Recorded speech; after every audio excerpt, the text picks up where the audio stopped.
bahay na ganito na po mantika. Kaya cleaning muna tayo. Para na natin na tayo umuwi. Ay gusto na kung masyadong akit-kawa. Tapos na tayo umalis dito sa kanila. Ano nila yung trabaho. Ako po rin talaga sa mga kasama niya ng papatusay. Kaya yan. Ayusin natin na ako. Hindi lahat ng ako ay inaapos sa sila ang iyong trabaho. Yung trabaho ko, papasalamat sila. Hindi nila kasi ako inuupusan. Ano man yung bagay na trabaho dito, ginagawa ko. Kaya sa 8 taon, umulan, umaraw, ito, bihira ang ulan, kaya po araw, pugi, ang init, na. Yan. Tayo. Kaya thanks God sa 3 taon na Ramadan. Sobrang ganda ng panahon. Hindi ka mahihirapan talaga kasi wala kasi hindi siya mainit. Kaya hindi ka mapapaw. Kaya yan, kaya malaki na akong uuwi. 8 taon na ako dito. Umaari lang ayaw ko pang umuwi kasi alam mo na, hindi naman tayo pabata. May edad na po tayo. Kaya may mga pamilya na sila, mga anak. Kaya let's go home na. Yan, kaya ano rin nila lang kung yung pag-iigas nila. Yung mga problema ko sa kusina. Sa mantika. Hindi mo sinasabi ng amo ko yan. Wala yan, hindi yan nabuusin sa akin na ganito dito. Kung sa akin yung ginagawa. Kaya sabi ko na, kumuha kayo ng kapalit ko pag-uwi ko para hindi kayo nahirapan. Sabi niya sa akin, hindi na raw sa kutupa.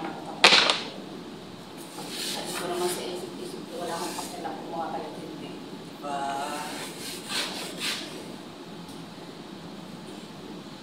Hindi kasi sila kumukuha ng mga itim. Ang kumukuha na ng mga itim dito dahil po ito, yung mga anak. Pero yung isang anak ko niya na bali 2 na. Yung isang anak ko niya ayaw kumuha ng Pilipina. Namamahal ng Cebu. Mas mahal yung kuha ka ng kuha, bayad ka ng bayad ng bagong kasama niyo. Diba? Kung kuha ka ng kasama, hindi tatagal sa iyo na hindi siya pwedeng uuwi ng uuwi. Ganun. Diba? Kasi hirap din ang kuha ko ng kuha, bayad ka ng bayad. Nagbabayad sila kung ilang real. 600 ata o 100 ang binabayaran nila sa agency ng mga wala naman silang mga kumbaga pati working visa wala. Hindi tulad na nagtatrabaho sa bahay. Hindi ko naman nila lahat ng nagtatrabaho sa bahay ay mayroong working visa. Kasi mas gusto pa nilang tumakas sa kanilang mga dahil para magawa din ang gusto. Ito naman, may labas naman ako dito once a month lang. Minsan hindi ako lumalabas na ngayon kasi na isipin mo yung pamasahe, sobrang laki ng pamasahe. Kaya ang ginagawa namin, kahit naman araw-araw kami lumabas, malapit na naman kami dito sa highway. Halos at dito na lahat ng mabibili. Kaya dito, hindi ka lang kung ano gusto mo, bumili ka ng gamit, nandito na lahat sa amin. Hindi mo na kailangan kung saan-saan pa pupunta. Kaya lang, siyempre, ang hinahabol mo naman sa paglabas mo ay yung makarating kasi ibang lugar, baka pili ka ng bagay na mas mura-mura. Okay rin naman dito kasi sabi naman namin, kaya naman kami lumalabas doon sa ibang lugar dati. Kasi Kasi yung mga murad mo, yung mga sale niya, nagpakargo. Ito kasi hindi ka makakakuha ng mga pangkargo mo na kumbaga isahan, maramihan. Dito, isa-isa. Nakalimutan. Wala din naman. Kaya yan.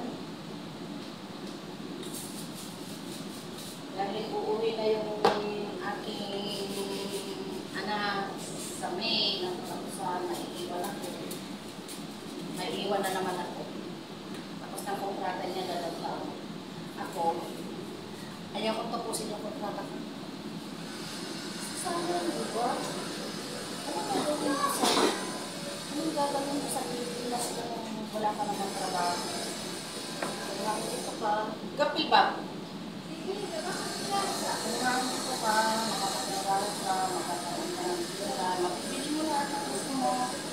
Sa Pilipinas dito, kaya diba? Kaya tayo mga OFW. O maaari lang, huwag kayong mag-abroad dito sa Saudi. Ang hirap dito, mahirap kung wala kang tiyaga. Mahirapan ka talaga. Kung mayroon kang iniisip sa buhay na nagpapabuti sa'yo, manatili ka na lang sa bahay mo kasi wala kang tiyaga. Dito, lalo na pag Ramadan, ay Diyos ko dahil. Hirapan ka. Tulad sa akin, pag Ramadan, lahat ng anak, dito, lahat sa bahay, dito. Nung wala akong mga kasama dito, wala silang naririnig sa akin ng reklamo. Hindi ako nagreklamo. Lahat, trabaho ko. Trabaho ko lahat. Hanggang sa paggawa ng sambusa, lahat. Ano ko lang nagluluto, pero ako ang nagtatrabaho, nagagawa, nagaganyan ng sambusa, nagpabalot din. Kaya, nagkaroon ka man mga kasama, hindi mo naman naasahan ng mga yan. Kaya marami silang nakikatulong ng mga anak nila. Lumaya sila dahil sa akin kasi nga, nagreklamo sila. Eh, siyempre, alangan. Kasabihin ko sa amo ko, bakit sila nagreklamo? Ayaw nila magtrabaho. Hindi naman ako pala tao na nagreklamo. Ay, pati pa naman mga amo, nagreklamo sa akin, bakit ka ako, o bakit ko na pinangaman dito. Sabi ko, huwag ka pang kausapin ninyo yung nanay niyo, kausapin niyo, hindi ako. Sabi ko, walang tama ko sa inyo, hindi ako nagtrabaho. Kahit na 1 million, hindi kayo nagbigay sa akin. Kahit sabihin yung 1 million, wala. Hindi ako nakaano sa inyo. Kaya, sa mga bagay na ganyan, ayan. Is, yan. Ang importante dito ay kung naghahanap buhay ka, nasa Pilipinas ka, nakaupo ka lang, nakikipag-maritisan. Oh, shout out ka pala sa mga maritis na ngayon. Wala nang maritis, di ba? Wala nang mga maritis ngayon. Yan, congratulations sa ating mga maritis na wala na sila. Bakit? Kasi naging busy na sila sa buhay nila para kumita. Ang maritis walang kinikita. Nakakakuha ka ng kaway, nakakakuha ka ng pakatayin. Kaya, okay na dito. Mag-reels ka na lang. Kaya, lahat ng mga nag-reels dito, yung mga maritis ay dito na sa reels. Ang ganda ng naging plano ni Facebook dito. Lalo na si number 1. Ay, hindi ko na. Salamat nga pala sa Facebook nito kay Boss Mita. Dahil lahat ng maritis dyan. Yan. Naging sila sa buhay nila. Imbis na makipagmaritisan sila, nag-aano na lang sila. O, diba?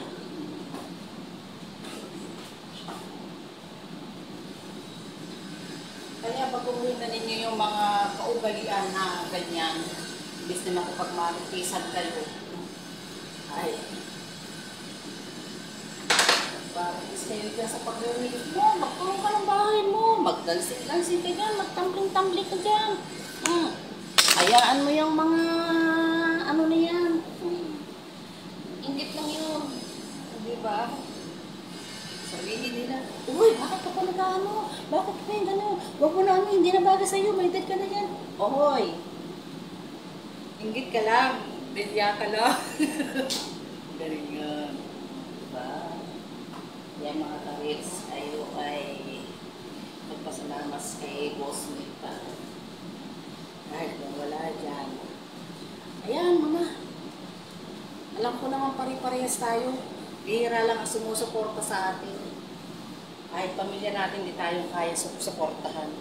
Dahil alam naman natin sa bawat isa na tayo ay kinahihiya ng pamilya natin sa ginagawa natin. Bakit? Ano bang ginagawa natin masama? Mas nakakahiya yung umaasa ka lang dyan. Umaasa ka lang doon. Pag kumita tayo, di ba? Sa kaunting halaga, cent lang ang kinikita natin. Balinaid ko natin, bakit? Lahat ng ginagawa natin, kasi nakamukmuk ko lang yung bukid. Nakamukmuk ko lang. Wala kang ginagawa. Yung bawat hindi mo dyan, yung bawat lahat ng ginagawa mo, may sentimo ka. O diba? Pag naipon mo yun. Ano lang. Kaya huwag kayong magpamita dyan sa mga basa. Ako ay walang pakialam dahil wala silang nambag sa buhay ko. Kaya ganun lang ang ating gagawin. Masaya tayo ay maraming sa ating buhay.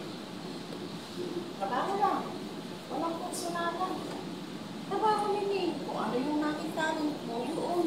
Eh wala akong magawa. Dito na ako sa kusina. Bakit? Dito na ako makikipag-ipot, magsayo-sayo dyan, magkalgag-kalgag niya. I don't. Ano ba yun? Nakakaano ba yun? Kaya dito ako magkalgag-kalgag dito sa kusina. Dito lang tayo. Hindi man tayo pinagbabawalan. Pero alam natin yung ating kinalalagyan dahil hindi natin alam yung tayo nagawa na hindi maganda, na yung pala ay masama sa kanila, kahit hindi masama. Kasi bawal talaga dito sa sabi yung magkaldagan nila sa. Kaya dito, pinanunood nila ako sa TikTok ng mga alaga ko. At least dito lang ako, wala silang nakikita sa ibang lugar dito sa loob ng pagmamahay, dito lang sa kusina. Yan, kusina lang ako. Kaya yung mga basal dyan, wala ka na ba ibang view? I don't think, wala akong basta important. Masaya ako sa ginagawa ko. Diba? Kaya